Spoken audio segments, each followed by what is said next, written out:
Tommy V in Michigan. He was on fire this morning. Okay, thank you, Tommy V in Michigan. Yes, sir. If you share my prayers. Tommy V's on. Yeah, we'll jump over there. Tommy V doing great stuff over there.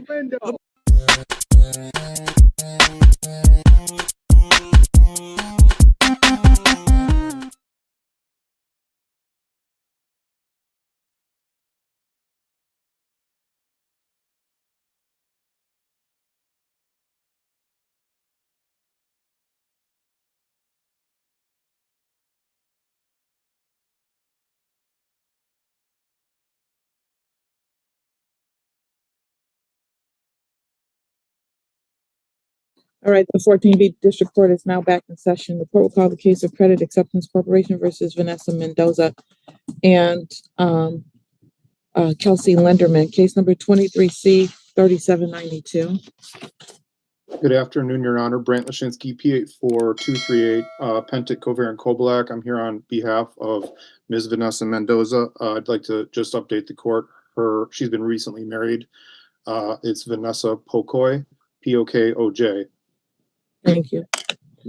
If I may, Your Honor, she did attest to that in the affidavit attached to our motion for summary disposition. Thank you. Mr. Andrew Cates was just allowed into the courtroom. Mr. Cates, please unmute your device and state your name and your appearance for the record.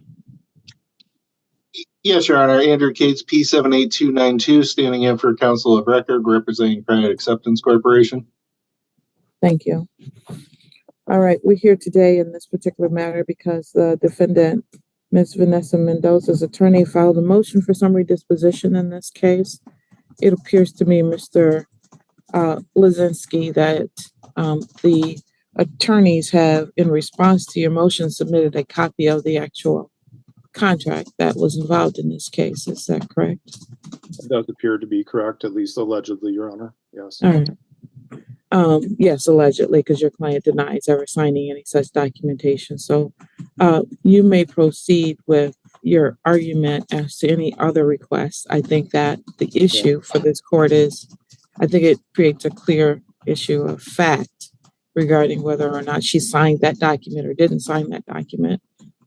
She's obviously submitted an affidavit that I've read that says she did not co-sign and she did not sign this document. It is not a co-sign situation. It is, but she's actually the main debtor in the document and not a co-signer to it.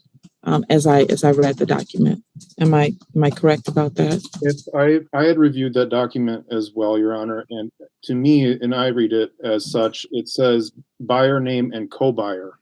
So I don't think it assigns a priority of signees, so to speak. So I would consider them both, according to this document, co-buyers, such that they both have theoretically the same responsibility. Gotcha. I agree. May I speak on our attempt to contact the second possible defendant, Ms. Linderman? You may. Well, Your Honor, we've had multiple attempts to serve Ms. Linderman. I believe she has an alias as well. Her first address we had searched for came up as no forwarding address. Resident moved. The second address said no change of address on file, and there was a gentleman at the house who was quite aggressive with the process server.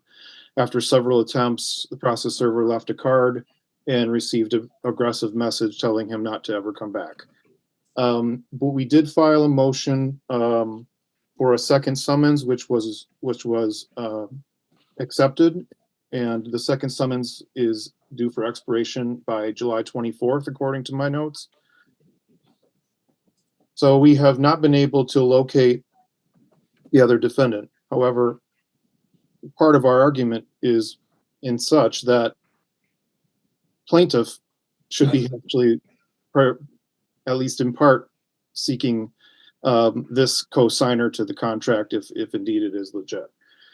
As to our motion for summary disposition, as Your Honor stated, it's become somewhat procedurally awkward in that when the complaint was filed, and as I've spoken to in my reply to their response, there was no attached contract attached to the initial complaint. When our offices contacted counsel's office for a copy of that complaint, they refused to give it to us and said that they would not turn it over until discovery was ordered. Okay, so to us at that point, that made sense to file the motion for summary disposition. We had no document or instrument connecting our client at that point to the transaction. In counsel's response to our motion for summary disposition, as your honor obviously knows, there all of a sudden is this contract document attached. Further, in their response, they state twice that it was attached to the complaint.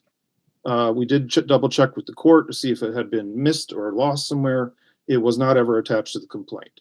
So admittedly, assuming, let's say, for argument's sake, that this is a legitimate document, we had no awareness of it, nor did our client, and hence we filed our motion for summary disposition.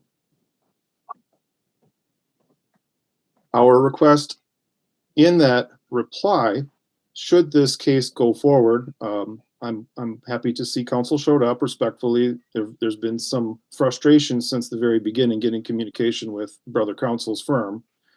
But we think our position with our reply, Your Honor, is that there's been a lot of cost that has been attributed to Ms. Okoye Mendoza that could have been avoided had counsel sent us over a copy of the instrument from the very beginning, as we politely requested. So the motion, none of these hearings would have necessarily been required of our client had counsel been willing to work with us on the document. That's kind of my closing. That is why we asked for sanctions in our reply. As this case may have to go to trial due to the fact of this instrument providing some type of evidence in question per the motion for summary disposition, I understand that some of this may need to wait. Thank you. As to the amount of your request for sanctions? We asked for $2,500 in our reply.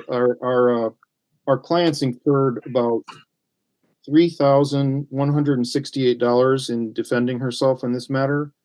We have $40 in court costs, and we asked for sanctions of $2,500. So total would be $5,708. What is the amount you spent on this motion, Mr. Lisinski? We'll have to look. I don't have that figure right in front of me, Your Honor, but I probably can see it in just a matter of moments here. Right, thank you. Basically, the motion itself. Let's see if I can see it.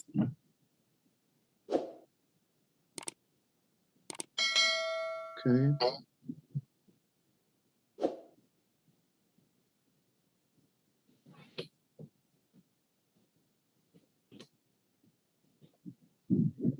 A moment.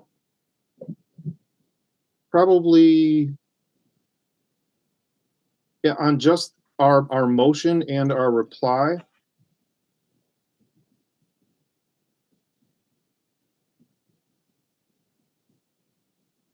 Estimating for expedience of the court, Your Honor, $1,500. All right, thank you. Mr. Cates, what would you like to say in response, sir? I have looked at the complaint myself. I understand you're standby counsel or stand-in counsel, but I looked at the complaint myself and I don't see where this contract was ever attached. Your Honor, from the notes I'm reading, the counsel of record has told me that the complaint was attached. If it didn't make it into the court, then I don't know what to say to that. However, the plaintiff's position on this whole thing is that at least at the time, I know this is changing now due to the circumstances of this case. It was plaintiff's position not to provide documents until discovery was ordered so it could be done in an orderly fashion, and we, wouldn't have to produce multiple copies for, Anyways, so that being said, I mean, there was no discovery at the time this case was initiated, and it seems to me, with all due respect to brother counsel, that he just pretty much jumped the gun. Instead of asking for some discovery and making a formal request, that he files a motion for summary.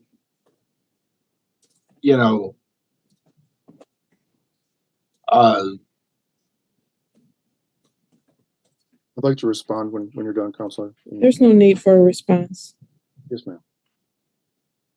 Anything further, Mr. Gates?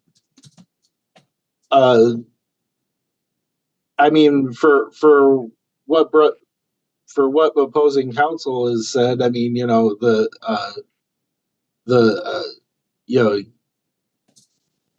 we thought that the contract was attached to the complaint. Well, there's the problem. There is the problem that I have, Mr. Cates, and it's not with you. I understand your stand-in counsel today. The complaint itself, I'm reading it, says right here in the complaint on item number 2, plaintiff's claim is based on a written instrument which is not attached as it is in the possession of the adverse party. So the response that was provided to this court is absolutely incorrect. And it is clearly written in the document that they filed. And not only that, but when counsel requested a copy of the contract so that he could adequately defend his client, I have a letter here where they said they wouldn't give it to him because discovery hadn't been ordered yet. That is not the way these things are supposed to work. There was no common courtesy in that. I don't feel like he jumped the gun. I felt like instead of him waiting to cost his client more monies, if you don't have proof that she was involved in this matter, he filed the appropriate motions. I do think sanctions are appropriate. I've never done it since I've been on the bench, but this is one of the cases in which I do. Now, as to the amount, that's a different question. First of all, the motion for summary disposition is denied for all the reasons I placed on the record before. There clearly is an issue of fact as to whether or not she was a party to this contract or not. I think the parties are going to need to look into, from what I have here, is an electronic signature. I don't know how those come about, how that happens, and she's denying that she ever did it. So that is clearly a question of fact for the trial effect in this particular case. So therefore, the motion for summary disposition is denied. As to the sanctions, I am not happy with the way that this matter was handled by original counsel for the plaintiff in this case, not you, Mr. Cates, but the fact of the matter is when he asked for a copy of the contract, which they clearly had since they produced it as soon as the motion for summary disposition was filed, they could have given him that and we wouldn't be here. So based on that, I am going to give them sanctions in the amount of $1,000. We need a pretrial date. Unless we can dismiss this today. No, it's not going to get dismissed. Okay. Thank you. Of course. I understand why you want that, but No objections, Your Honor. Absolutely respect that position. I can give you a pretrial of you want 30 or 60 days, and since discovery is such a huge issue, looks like we're going to need some in this case, some real discovery. Do you want 60 days or 90 days for discovery? What do we need?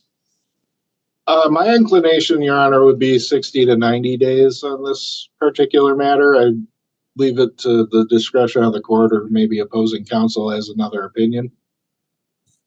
No, I agree. 60 to 90 days, particularly, Your Honor, in terms of the fact that I would hope brother counsel and his firm may be able to help us in this, but it would be helpful for all parties if we could get this Ms. Linderman properly served and party to this action. So 60 to 90 days is going to be, so that date's 7/24 for the second summons to expire.